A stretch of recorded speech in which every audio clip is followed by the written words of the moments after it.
Welcome to Retail on the Go, where we explore the dynamic world of self-service commerce, presented by Cantaloupe, helping the world buy it and go. To close out the season, our hosts are joined by Aldo Tejada from Feel Good Markets in Panama to talk about the evolution of micro markets and where he sees the industry going in the future. Ready? Let's go.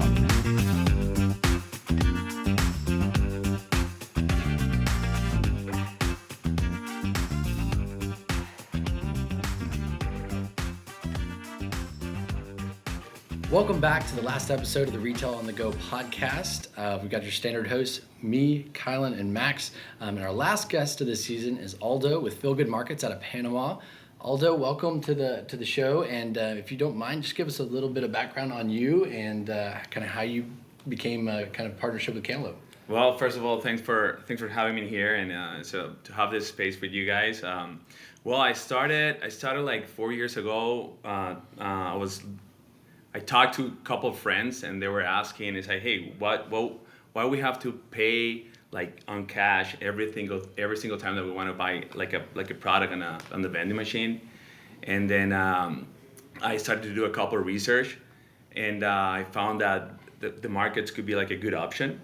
So I talked to a bunch of suppliers and providers, and then I said, well, let's give it a try. Even though this is completely unattended, which is sometimes in Latin America, it's not, people are not used to it. But I can tell you, after 3 years, people are embracing the system. People are embracing the fact that they like the convenience to have the unattended and to pay cashless. So that's how we started. How long were you in the traditional vending? You do traditional vending as well? No. I didn't have any experience on retail. You just dove right into markets. Yeah. So I mean, I'm an entrepreneur. I've been doing a couple of businesses in my life, and then this idea came out, and I started to look for options, and then I said, well, let's do it. Very nice. And so have you been with, I guess technically it probably would have been historically 3 Squared Markets before we acquired them, now Cantaloupe Go, the whole time? Or did you use a different provider before? No, I started with 3 Squared Market, and I have to say, I'm very thankful for Tony Dana. He was the guy who was like, well, let's take a look at this guy who has no experience on retail, he has no experience on vending, he has no experience on markets. So he gave me the chance, and I was like, well, thank you. So, and we have 30 markets in place already. So 30, wow. So and of course we're gonna put more this year and the years going on. Very nice. So no history in vending or anything else, just jumped into markets. And like, where have you placed these? You said a little over 30. Where have you placed these so far?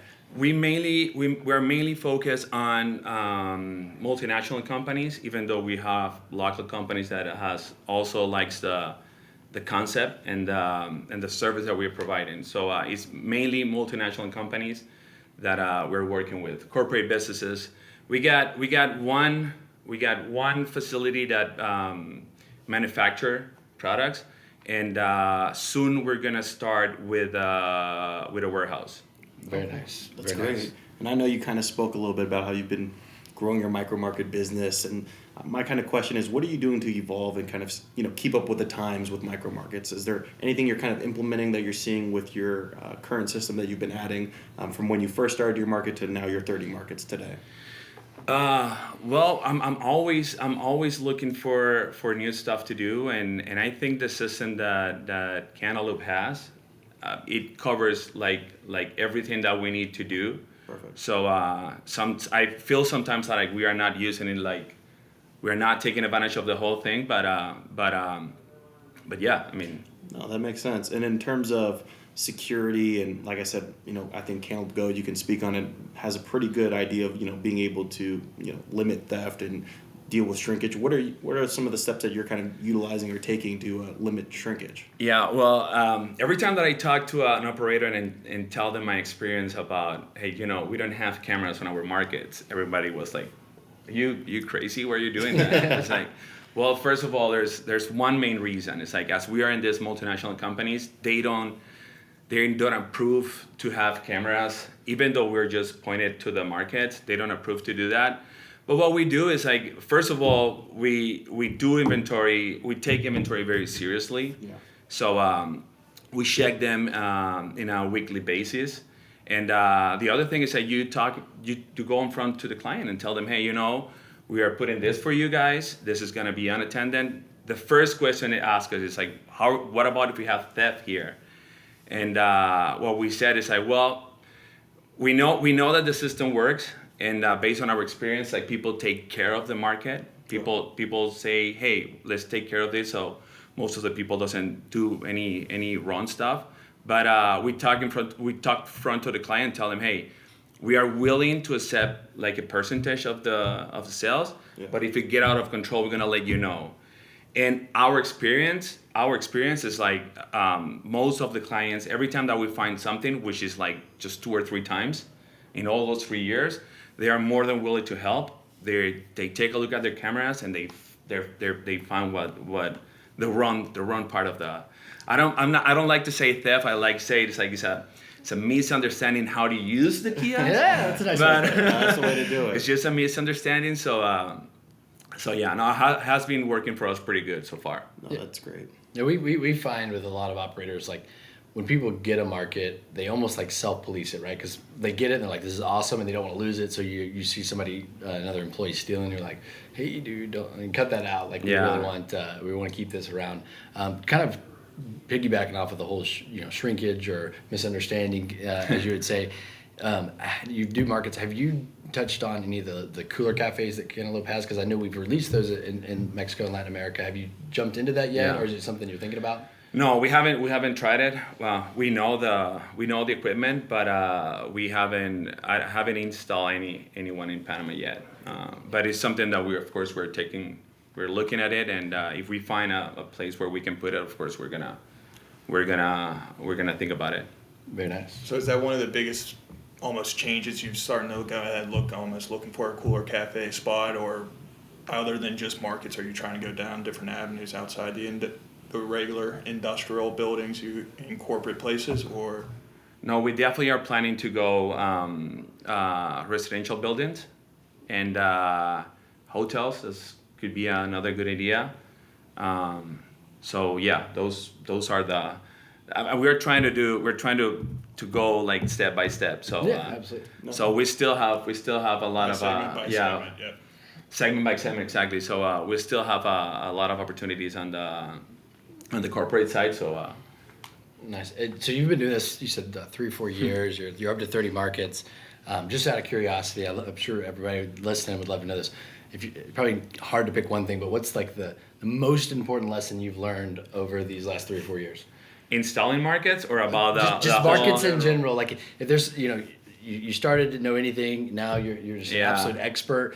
If you could go back to talk to yourself when you were starting, what's the one piece of advice that you feel like you've learned that you could give yourself before you started originally? Well, I'm impressed about how convenience is so important to people, and if you can have like a frictionless transaction, then people like that, and people are willing to do that. Advice for people, for yourself 4 years ago. For myself 4 years ago, just focus on the client. Focus on what they want. Listen to them. I just received a message that someone was like, "Hey, thank you for giving me this amaretto tea that we asked. So thanks for doing that. We really like what you're doing." So I think the main advice I can give, and I think that applies for a lot of industry, it's like just listen to your customer, sit with them, be straight and honest as possible you can, and then try to create that relationship, because based on that you can do a bunch of stuff. And one question I would have is, so you said something earlier. You're like, you don't have cameras, and unattended in Latin America. We're probably not, but are you one of the first providers in kind of Panama that's done micro markets as a whole? Were there other people doing it before, just slightly different? Well, I think we're the first company who are doing this market thing, and it's not because I see it. It's because I heard people from from the team says, hey, there's nobody doing that. So, so it's like, all right. First mover advantage. So yeah. Even though, but I mean, being the first is not so easy, right? Absolutely. Because you have to go through a lot of barriers, and then believe in a system or believe in a concept, and then you have to try it on the market and see if people like it or not. So. We went thought process. Exactly. So we have been doing this step by step, taking care of the key steps that we need to take care of, and so far we still need to learn a lot of stuff. I mean, I think we still need to learn about promotions, about a couple more stuff that we can implement. But I think we're on the right track, and we feel good about it. Feel good, Mark. We feel good about it. So feel good, live good. No, that all makes sense, and it kind of leads into my next question of just kind of what technology are you utilizing currently in the moment in terms of, you spoke about vouchers, promotions, like what technology are you using to make sure you have a smooth transition, run a smooth operation? We are mainly using everything related to Cantaloupe. Okay. So and that is helping us with the inventory, making orders for the stores, orders also for our providers and suppliers. So we're mainly focused on that. We are not trying to have. I think if we got many systems, probably we're gonna get lost on where we don't have to be thinking and we don't have to be focused on. So. I think we're focused on client, and based on that, and the system has been, of course, helping us a lot. Kind of keeps everything streamlined, and like you said, it's better to kind of have one system be all in to the point where you have one team, you have one person to reach out to, and you kind of keep everything nice and efficient. Exactly. So no, that makes sense. And so you kind of said like multinational companies, more of, especially in the States, like the traditional corporate break room setting kind of things, but you've touched on, going to apartments, looking at gyms, things like that. One question I would be, because we have this conversation with our operators here in the States all the time as we've looked at new verticals. So obviously within the corporate break room, you probably got more of your standard, your food, your snacks, your drinks, things like that. We've kind of talked about as you go into these gyms and then you go into these apartments, you kind of have to change your product selection and stuff. You think there's anything unique that you already offer in your current markets that might be unique to people here in the States, or do you think that you kind of have a plan in place for how to adjust those products as you move into those new verticals? Well, but that's part of listening to the clients, right? And now if the client's going to be on a building, an apartment building, then of course you will need to change your SKUs. I mean, you won't sell too many Coke cans. Probably you will need like the whole little of Coca-Cola or whatever, right? So part to go that way is now something that I've learned. It's like, well, you need to get your warehouse correctly, right? The right products, what they want, and then from there working on. Absolutely. Go ahead, Nick. But they definitely need different products. I mean, one of the things that I always heard is like they like healthy products, and this is pretty familiar. I mean, this is like an interesting topic that I talk to every client, and my question is like, what is healthy for you? Because everybody has a different definition. Everybody has, exactly. For example, you can eat, I don't know, carbohydrates, and you will be good with that, but you cannot have sugar, right? And then someone can have like for example, a chip of plantain because he doesn't have any problem with cholesterol, something like that. So what we try to do is like we try to have like a variety of products that can go to any type of diet or any type of healthy. That's smart. To feel good, right? Well, that's the reason of the name of the company. So if you are in your office and you feel like, oh my God, I need a break, or you had a bad meeting, or you had a good meeting, you can go to the Feel Good Market and then feel good about it. You can indulge yourself with whatever you want, and then branding is everything. Well, that's something that we also when we were thinking about doing this, it's like, well, we need to create like a brand that people feel good about it, right? Not just a name, but like a concept where what means something to people. And of course, one thing is like you create the name, but then after that you need to of course, go with it, right? Yeah. With your services, going to the market, providing products, providing services. So, Yeah, one thing it's not easy, but Not at all. one thing But, I always say is micro markets at its core, I feel like it's just bridging the gap between vending and convenience. You know, Yeah. it's more of a not a convenience store, right? But it's just really bridging that gap that gives people more options and amenities and things like that. yeah, exactly. I mean, I will say that you try to offer what the clients needs, right? So 100%. So, I mean, of course, when we go and talk to clients and offer them the whole concept, what does it mean for their staff, for them, for the company, sometimes they get it, sometimes they don't get it. Sometimes they're asked, hey, what about if you put like a glass on top of the snack feature? And I was like, why are we gonna do that? I mean, oh, so you mean a vending? You need a vending machine, and for some location that works, and for some locations you can do the other option, right? So, but it's based on how you can give and how you can communicate the value of what we're doing. We decided to be just market company, so and we're gonna stick with this for a while. I mean, That's great. If it's not broke, don't fix it. and we also said we're gonna be cashless. We don't. And that's- None of our equipment accept bills, so it has been working out for us very well. Keeps it simple for you. Exactly, and focus on what we really want. Oh, that's great.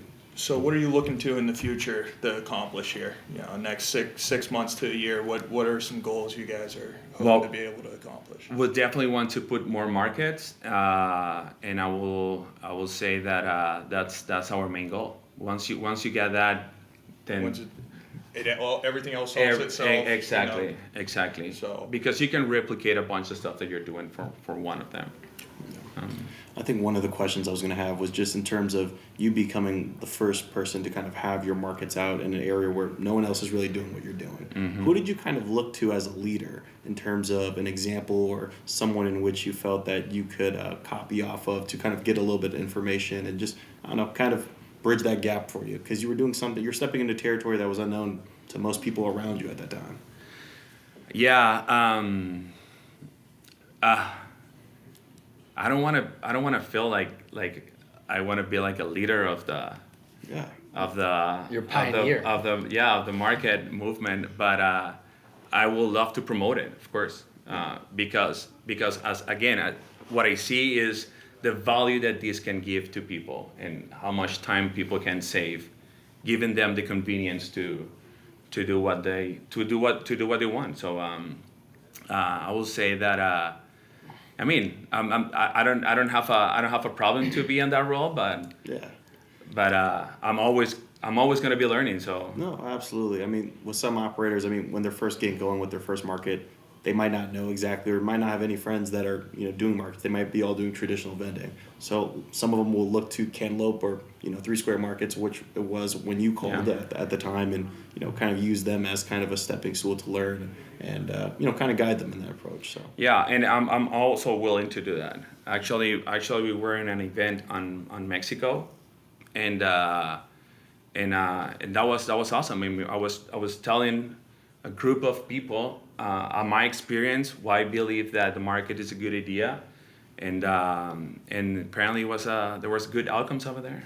Yeah, and before we wrap up, it actually kind of made me think back to a question I probably should have asked you in the very beginning. Is, obviously you told us kind of how you came about, with markets, but how did you find 3 Squared and get connected with Tony in the beginning? Was it just Google or? Yeah, a lot of research and a lot of phone calls and try to connect with the right people.